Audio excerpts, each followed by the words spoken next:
Қайырлы күн достар, бүгін сіздермен лимон және имбир қосылған вареньенің рецептімен видео ретінде бөлісемін. Мен алдында осындай стакандағын сатып алып жүрген едім.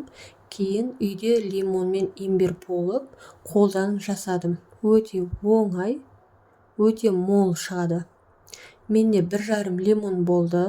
Бұдан көбірек қосуға болады. Лимонның ішіндегі дәнектерін ғана алып тастаймыз.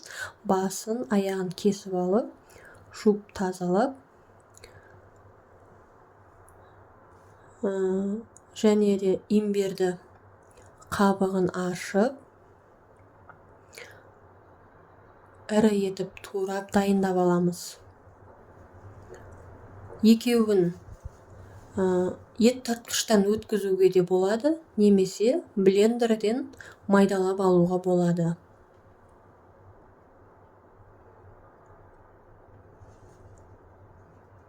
Имбир өте ащы болады, оны азырақ қосуға кеңес беремін. Лимон мен имбирді жақсылап майдалап алған соң, әселге араластырамыз.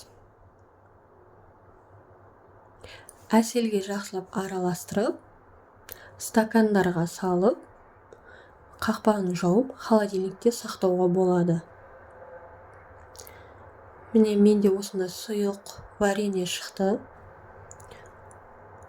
Холодильникте қалаған уақытыңызда қолданып, шайға ары қарай ұзақ уақытқа сақтауға болады. Менде 2 стакан варенье шықты.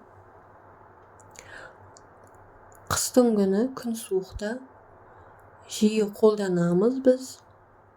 Және де ас қорыталмай қалған жағдайда осы вареньені қолданып шай ішеміз.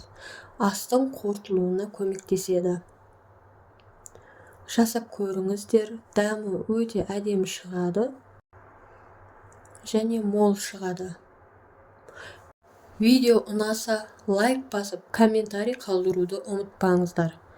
Және жасап жатсаңыздар, бөлісуді ұмытпаңыздар.